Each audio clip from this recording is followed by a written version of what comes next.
Imagine stepping into a medieval setting at the very moment the temperature drops so low that simply reaching your hand out the window turns your breath into a thin frost. Everything stiffens, the ground cracks slightly, the water in barrels becomes a layer of ice in just a few hours, and the small wooden houses seem hardly strong enough to withstand the blasts of cold wind striking straight through every gap. And yet, inside those houses, people still converse calmly, still tend the fire with steady hands, still maintain their daily rhythm in a way that's astonishing, as if the cold were merely an unpleasant guest rather than a real threat. What is happening here? How can people without electricity, without modern heating systems, without even glass windows, survive winters below 0-degree Hawaii with such unbelievable composure? What will surprise you most is this: they didn't just survive. They managed to optimize the cold with techniques so simple yet so ingenious that even engineers today have to nod in acknowledgement. And if you think you already understand how humans kept warm throughout history, prepare yourself, because technique number 7 and number 10 in this list might make you completely reconsider what you once believed was logical. Keep watching, because what happens next will make it impossible to look away. And if you want to dive deeper into this unexpectedly fascinating medieval world, you're going to enjoy this journey. Medieval winters were not only cold, but long, unpredictable, and at times so harsh that the fragile wooden houses seemed unlikely to endure. Without modern insulating materials, without heat-retaining glass windows, with roofs often covered only in straw and packed earth, people still found ways to turn the cold into something they could control rather than merely endure. And from this seemingly simple context emerged a system of manual yet remarkably refined warming techniques, built not on machinery, but on natural observation and the ability to read the environment around them. They knew where the wind traveled, how warmth accumulated, when materials were dry enough to retain heat, and when moisture was needed to make the air less punishing. The 10 techniques about to appear in this journey are not random tips, but an entire survival map, constructed across many generations, each adding small refinements, forming solutions that will make you exclaim, "How can this be so clever?" But that is only the beginning, because the deeper you go, the more you'll realize that many things we rely on technology to do today were already conceived long ago by people using methods that seem crude, yet are astonishingly effective. Keep going, because from here, everything is about to become truly fascinating. Before you assume medieval people could only shiver in the biting cold, take a look at the first 2 techniques, clear proof that they were anything but passive in the face of winter. The first technique is the underfloor warming pit, where heat from the hearth was directed through small earthen channels running beneath the floor. Sounds modern, doesn't it? Yet in reality, this was the ancestor of today's underfloor heating systems. What surprises many people even more is that they didn't need measuring tools or technical diagrams. They adjusted the hot air channels simply by the feeling under their feet each morning. The second technique, the honeycomb bed, marks another breakthrough. Instead of sleeping on icy wooden platforms, they designed hollow compartments underneath the bed to place stones heated in the fire. Warmth gradually spread through the wood, keeping them comfortable through the night without needing to maintain a constant flame. The twist here is that even without any concept of heat dispersion, they unintentionally created a heat distribution system more stable than many modern mini-heaters. And even more interesting is that some villages once experimented with replacing the hot stones with unbaked clay bricks to see which held heat better. The results surprised them. Raw clay bricks stayed warm longer, even though they looked less durable. It was precisely these simple, rustic experiments that opened the way to discoveries ahead of their time. If you ever thought technology only comes from laboratories, these two techniques might make you rethink that belief. Which impressed you more, the underfloor warming pit or the honeycomb bed? Leave a small comment. I love reading your thoughts. The third technique may sound simple at first, but it reveals an incredibly refined way of thinking, the double-layer wind trap. Instead of sealing the door completely, as we might assume today, many medieval homes intentionally added a small auxiliary door right in front of the main entrance. When the outer door opened, the cold wind couldn't rush straight into the room, but was held back in this buffer space. What often surprises modern viewers is that they didn't use any advanced insulating materials. They simply took advantage of the air gap between two doors to reduce heat loss, following the same principle used in today's energy-efficient houses. Meanwhile, the fourth technique, using the warmth of domesticated animals, carries a more natural flavor. Many families placed their animal pens right against the wall or directly beneath the loft, so that warmth could spread evenly into the living space. Interestingly, they didn't consider this a heating trick at all, but merely a practical arrangement for daily life. And yet, unintentionally, the steady warmth from the animals prevented indoor temperatures from dropping too sharply on the coldest nights. The small twist here is that, thermally speaking, the amount of heat released by a group of animals each night can be equivalent to that of a small heater. An idea that leaves many modern people speechless when they compare the numbers. These two techniques prove that sometimes the most effective solutions come from observing the simplest things in everyday life. If you've ever seen old houses in cold regions with similar designs, do you think it's coincidence or inherited wisdom? Feel free to share which answer you lean toward. The fifth technique sounds completely opposite to modern thinking. They didn't try to let all the smoke escape, but kept a portion of it inside the living space. Not to darken the house, but because a thin layer of smoke formed a warm air membrane that slowed down drafts and reduced heat loss. What's fascinating is that this effect is entirely natural, requiring no tools at all, yet it operates on the very same principle used today in temperature-controlled rooms. Their cleverness didn't lie in advanced technology, but in their ability to observe how hot air, cold air, and moisture moved within a small house. The sixth technique is more familiar to us today, but the way they applied it is truly admirable, wearing many thin layers instead of one thick one. They understood that each layer of fabric traps a thin pocket of air, creating a heating system far more effective than a single bulky garment. Looking at medieval clothing, people often assume they dressed heavily, but the real secret was flexible. Layering that could be added or removed throughout the day. The small twist here is that even without knowing the term layering, they used it as precisely as professional mountaineers do. These two techniques, both simple and sophisticated, show that sometimes what helps humans overcome harsh weather is nothing more than keen, accurate observation of the world around them.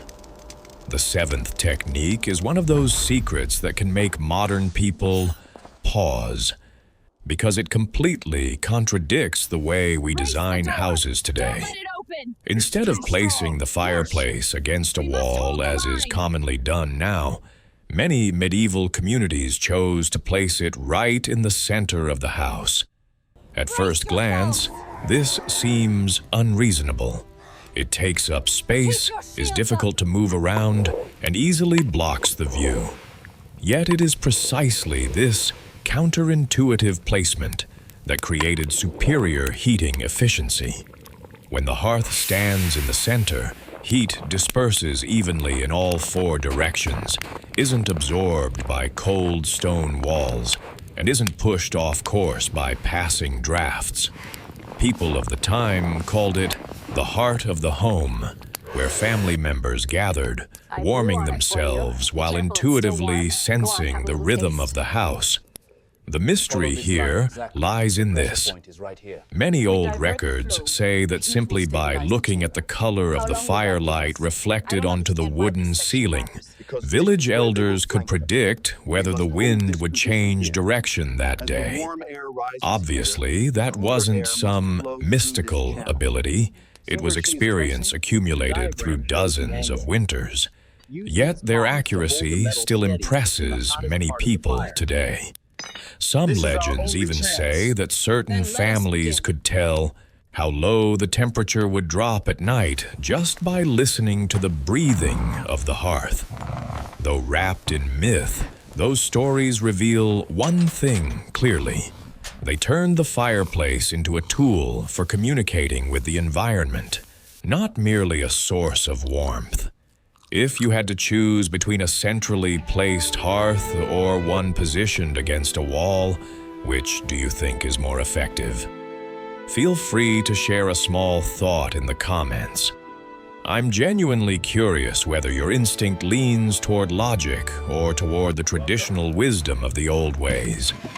The eighth technique begins with a choice that seems incredibly simple: lowering the ceiling during winter.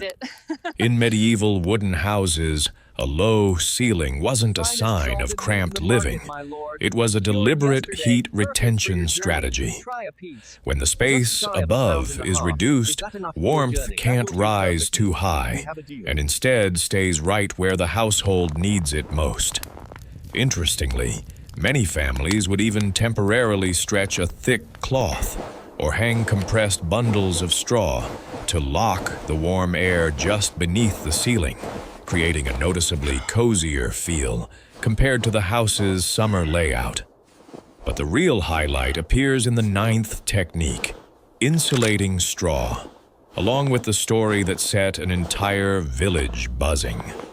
On an especially cold evening, the straw lining on one family's roof suddenly darkened in color, with a few spots even slightly singed at the edges. Some people thought the roof was failing. Others believed the straw had dried out too much. The argument carried on late into the night. But when the village elders inspected it, they smiled. It wasn't a bad sign at all.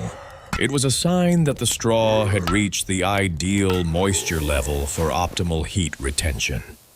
That very change in color showed that the straw had absorbed enough warmth and was functioning exactly like a massive winter coat for the whole house. What seemed like looming trouble turned out to be good news, a story retold for years, reminding everyone that winter sometimes sends its signals in unexpected ways. If you were in that situation, would you trust your first instinct or the old wisdom passed down through generations? Share which side you lean toward. I'd love to know. The 10th technique carries a quality that is both simple and deeply symbolic: the silence ritual before the hearth.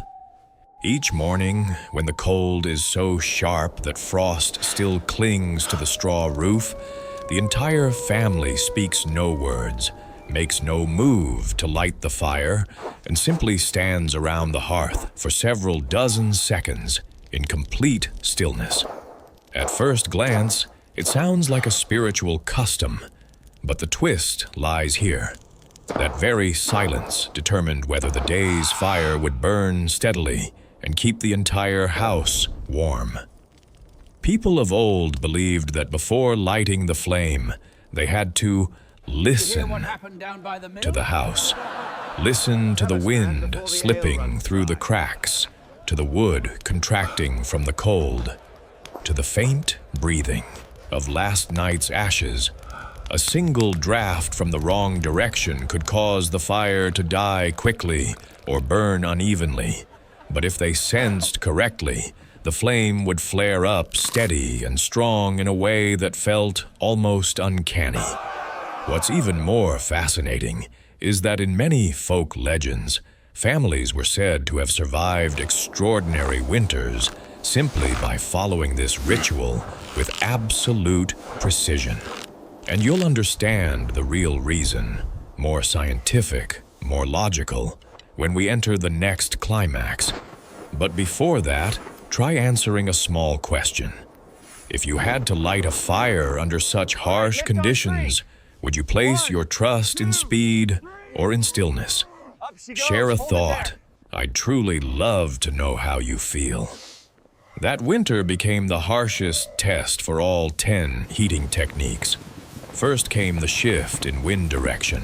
The double-layer wind trap, which had always worked flawlessly, suddenly failed, allowing cold air to pour straight into the house. The family quickly improvised, adding a temporary barrier made of coarse cloth and packed straw. They had barely caught their breath for a few minutes when the kitchen's smoke changed direction, forcing its way downward to the floor, making them open the secondary ceiling to vent it out, an action that caused heat loss but left them no other choice. The fire was later stabilized thanks to the silence ritual. Yet, just as the flames rose steadily, they heard a rustling roar outside. Snow had begun to block the doorway. Any plans to fetch more firewood instantly vanished. They switched into heat conservation mode, gathering warming stones and adding extra layers of cloth. Just when they thought they had overcome the worst of it, the insulating straw on the roof became unusually damp, making the ceiling noticeably colder. Exhausted, they still persisted in observing every tiny sign: the moisture rising from the stove, the color of the straw, the sound of wood contracting at midnight. Short exchanges echoed through the room. The wind changed direction. Keep the fire lower, like soft commands shaped by generations of inherited experience. And just when they thought the challenges had been enough, the ground began to tremble slightly. The block of ice at the doorway had slid down, creating a new gap, which meant an entirely different current of wind was about to enter. In that moment, anyone watching would have exclaimed, "Good grief, is there anything else coming?" And this was only the threshold leading to the biggest twist yet to unfold. Just when everyone was at their weakest, when it seemed the chain of challenges had finally reached its limit, something strange happened. The temperature inside the house did not drop any further, even though the fire had been lowered and the wind outside was still howling. The whole family looked around, trying to find an explanation. And it was in that moment that the twist of the entire journey revealed itself. A twist they might not have believed if they hadn't witnessed it with their own eyes. Throughout that winter, they weren't simply retaining heat. They had unintentionally maintained the ideal humidity. Inside the house, something modern science would only later explain clearly. Air that is too dry causes warmth to dissipate quickly, but stable humidity helps the house hold heat longer, more steadily, and more evenly. It turned out that each technique, smoke kept inside, color-changing straw, animals beneath the floor, heated stone beds, lowered ceilings, had all contributed to creating a natural, warm air membrane, functioning like a primitive climate control system with no equipment whatsoever. That subtle mastery didn't come from books, but from generations of survival experience, from being sensitive to every breeze, every bead of moisture, every crack of wood in the night. The great lesson here isn't the techniques themselves, but the way the ancients observed the world, calmly, perceptively, and always believing that nature has its own language. If you feel this story opened a new perspective on the wisdom of our ancestors, leave a comment saying, "Which secret should we uncover next?" That helps me know you're enjoying this topic. And if you want to continue stepping into these unexpected medieval tales, be sure to subscribe so you won't miss the next episode, where many more wonders are waiting to be unraveled.